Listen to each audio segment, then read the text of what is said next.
Now here's the second law that changed my life forever in network marketing.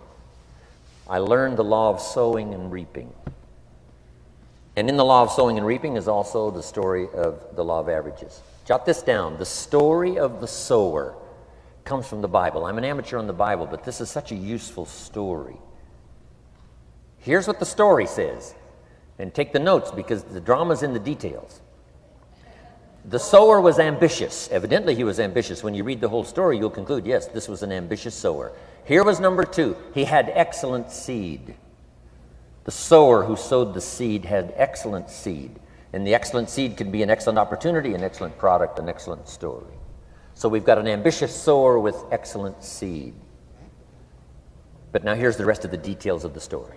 For your information, for the drama of your life, so you can understand things better. Learning some of this is how I got rich by age 31. Okay. Number one, it says the sower goes out to sow the seed, but the first part of the seed falls by the wayside and the birds get it. So jot this down. The birds are going to get some of the seed. The birds are going to get some of the seed. Now you say, well, Mr. Rohn, what does that mean? Well, I invite John to come to a meeting. He said he'd be there Tuesday night. Tuesday night I show up, John isn't there. I say, John, I wonder why John didn't make it. Now I know the answer. The birds. The birds. John had this great idea of coming to the meeting to look at an opportunity, and somebody stole it and said, you're not going to go see network marketing. And he says, well, maybe not. So have you jotted that down now? The birds are going to get some. Now, when the birds get some, you've got two options. Number one is to chase birds. And say, well, let me get a hold of the person that talked him out of coming to the meeting. I'll tear him a new page. But I wouldn't do this. Here's what happens if you go chasing birds. You leave the field.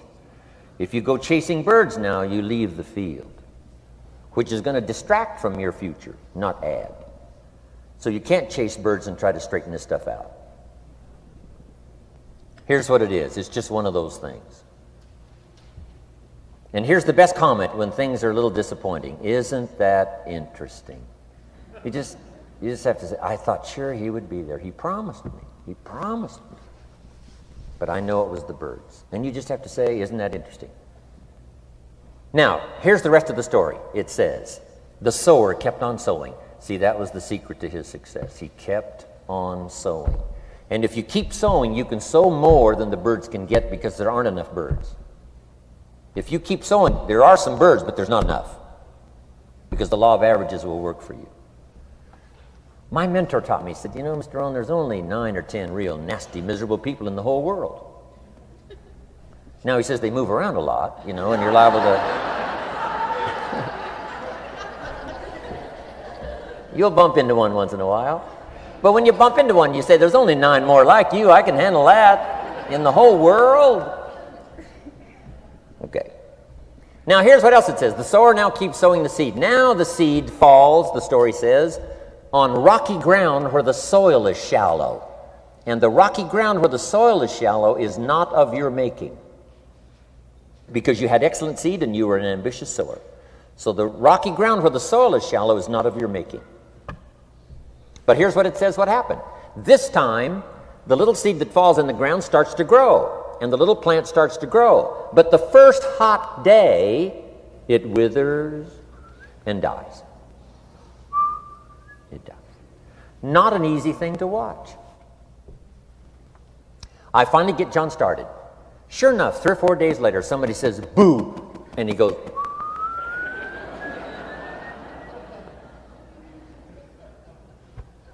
he's gone. Doesn't show up at the second meeting. And I say, I thought sure John would last a week. What happened? Jot this down. The hot weather is going to get some. And this is not of your making. Here's what you must say when that happens. Isn't that interesting? Wow.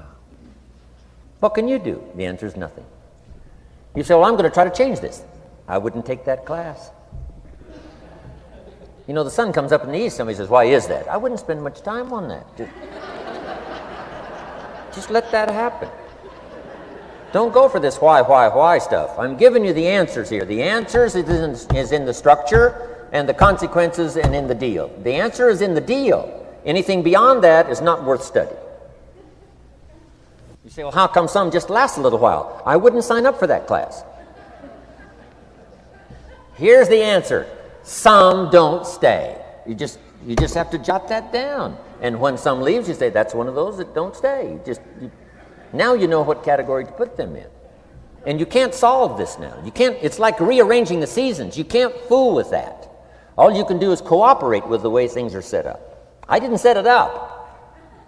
You say, well, it shouldn't be this way. Well, when you get your own planet, you can rearrange this whole deal. But on this planet, you're a guest. You got to take it as it comes. Now, here was the secret to the ambitious sower with good seed. It said he kept on sowing. Now, here's what he had to do to keep on sowing. He had to discipline his disappointment. This is a key phrase now to use the rest of your life. You must learn to discipline your disappointment, because you didn't set up the setup, and some are not going to stay, and that is not of your making. Now, if you made gross errors and you ran them off, see, that'd be different. Now, you're responsible for that. But if it's in the normal course of things, this is the way things are. Now, here's what it says. The sower keeps on sowing. Now it says the seed falls on thorny ground. And somebody says, well, how much of this do you have to go through? Well, hang on. It's not the end of the story now. Now the little seed falls on thorny ground. And now the little plant starts to grow again. But as the little plant starts to grow, the thorns choke it to death.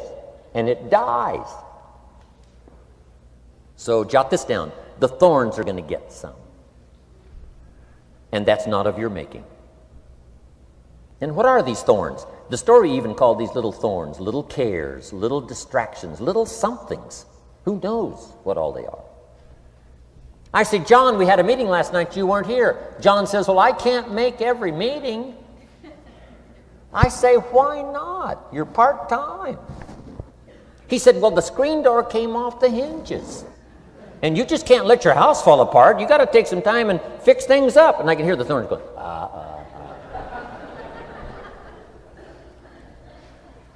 He says some extra trash had piled up in the garage. You can't let mountains of trash take over. You got to keep your trash hauled out. People who let little things cheat them out of big opportunities. People who let little things cheat them out of big opportunities. And you feel almost helpless. What could I do about that? And that's nothing. And you say, well, why is this? I'm asking you not to sign up for that class. Don't sign up for these why is this class.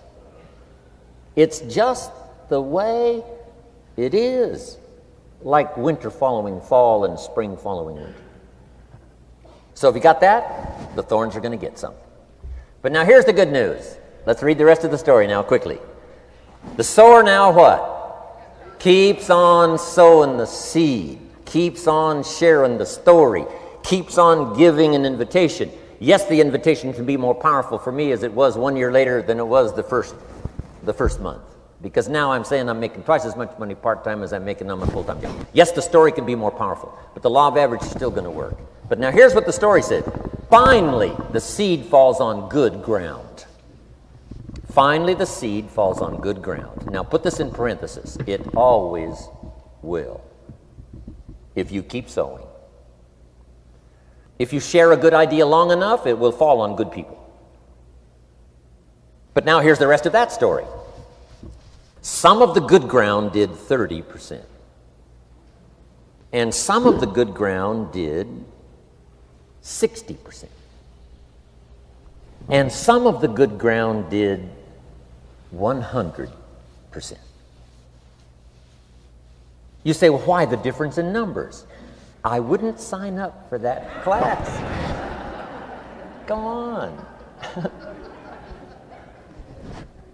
Have I said that often enough now? Don't register for that class. It's just the way it is. Now, I tried to get the 30s to do 60. found out it was more than I could handle. I used to say, I'll make them successful if it kills me. I almost died. No, you can't do that. Here's what you do. Let the 30s do 30 to the best of their ability and keep doing 30, because that's how they build their lifestyle and get what they want out of life. And let the 60s do 60, and let the 100s do 100s. Now, how can you get some to do 100%? You got to go through all these experiences, and you got to talk to all these people.